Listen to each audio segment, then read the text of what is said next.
कहानी। एक तरफ आज हम एक कहानी सुनेंगे, हमारे अपने ग्रह की कहानी। एक तरफ कुदरत का दिया एक अनमोल तोहफा और दूसरी तरफ इंसानी लालच। चलिए देखते हैं कि ये कहानी एक खतरनाक मोड़, एक संकट तक आखिर पहुंची कैसे। और देखिए, इस कहानी का जो सार है ना, वो गांधी जी के इन शब्दों में छिपा है। आज हम इसी बात को जरा गहराई से समझेंगे कि इस लालच की कीमत आखिर है क्या। तो चलिए कहानी की शुरुआत करते हैं पहले हिस्से से, उस तोहफे से, हमारी कुदरती विरासत जो हम सबको बराबर मिली है। अच्छा, तो इस कहानी का हीरो कौन है? वो है संसाधन, यानी कि रिसोर्सेज। पर सोचने वाली बात यह है कि कोई भी चीज रिसोर्स बनती कैसे है? मतलब हर चीज तो रिसोर्स नहीं होती ना, है ना? इसके लिए ना 3 शर्तें पूरी होनी चाहिए। पहली, हमारे पास उसे इस्तेमाल करने की टेक्नोलॉजी हो। दूसरी, वो आर्थिक रूप से फायदेमंद हो। और तीसरी, हमारा समाज उसे अपनाने के लिए तैयार भी हो। और जरा सोचिए, ये विरासत कितनी कितनी विशाल और अलग अलग तरह की है।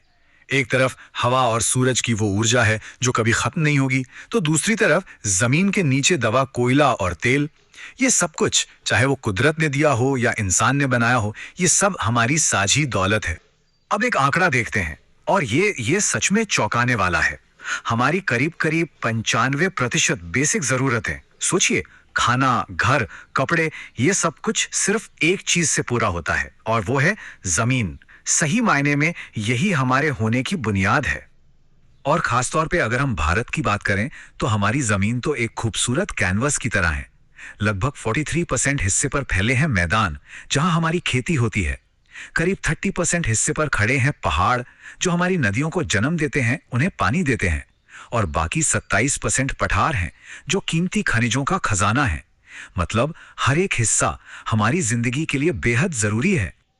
लेकिन हर अच्छी कहानी में एक मोड़ आता है, और हमारी कहानी में भी अब एक मोड़ आने वाला है।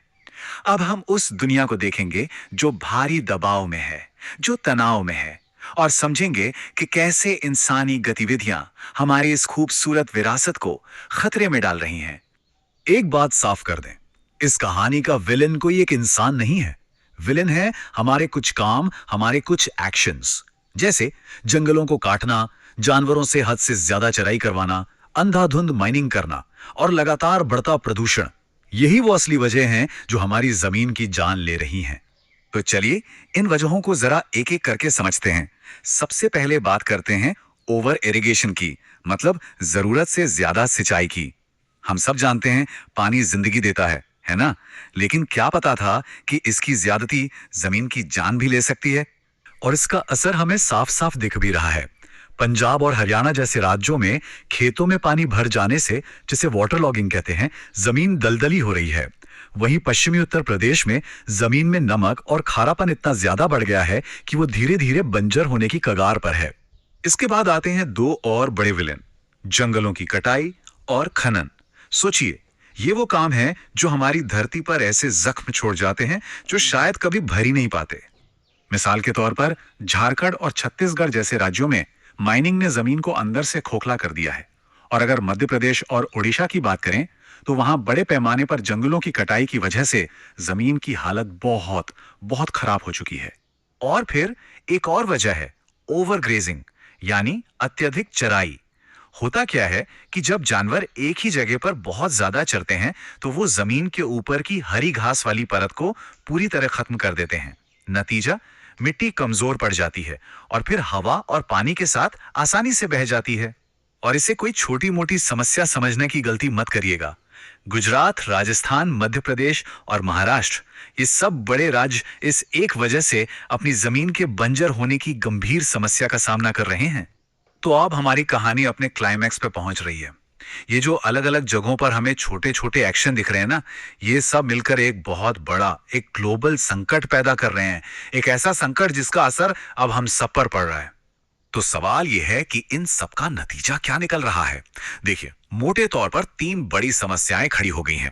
पहली, कुछ लोगों के लालच के लिए हमारे रिसोर्सेज खत्म हो रहे हैं।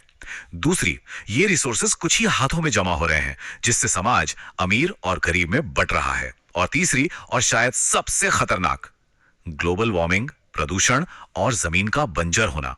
ये सब मिलकर एक बहुत बड़ा वैश्विक संकट बन गए हैं। तो सवाल यह है कि क्या यही हमारी कहानी का अंत है? क्या सब कुछ बस यहीं खत्म हो जाएगा? नहीं, बिल्कुल नहीं। अब आता है कहानी का आखिरी और सबसे जरूरी हिस्सा। एक ऐसा हिस्सा जहां निराशा नहीं, उम्मीद है, जहां सिर्फ समस्या नहीं, समाधान भी है। क्योंकि अच्छी बात यह है कि हम सब मिलकर इस कहानी का अंत बदल सकते हैं। और इस आखिरी हिस्से का जो हीरो है वो है एक सोच, एक विचार, जिसे हम कहते हैं सस्टेनेबल डेवलपमेंट, यानी सतत विकास। इसका सीधा सा मतलब है ऐसा विकास करो जो हमारी आज की जरूरतें तो पूरी करे, लेकिन इतना भी मत कर दो कि आने वाली पीढ़ियों के लिए कुछ बचे ही ना। उनके हक से कोई समझौता नहीं। और ये सिर्फ कोई किताबी ख्याल नहीं है, ये एक ग्लोबल कमिटमेंट है। इसकी नींव रखी गई थी 1992 में रियो डी जेनेरियो में हुई पहली अर्थ समिट में। वहीं पर एजेंडा 21 को अपनाया गया था, जो पूरी दुनिया के लिए सस्टेनेबल डेवलपमेंट का एक तरह से रोड मैप बन गया। तो सवाल यह है कि यह बेहतर भविष्य बनेगा कैसे? अच्छी बात यह है कि इसके तरीके भी हमें पता हैं और वो बहुत साफ हैं। जैसे कि ज्यादा से ज्यादा पेड़ लगाना, चराई को ठीक से मैनेज करना, रेत के टीलों को फैलने से रोकना, माइनिंग एक्टिविटीज को कंट्रोल करना और इंडस्ट्री से निकलने वाले कचरे का सही तरीके से निपटारा करना। ये कुछ ठोस कदम है जो हमें उठाने ही होंगे। तो हमारी कहानी आज एक मोड़ पर खड़ी है, एक दोहराहे पर। एक तरफ है कुदरत का वो अनमोल तोहफा और दूसरी तरफ है उसे खत्म करता हमारा लालच।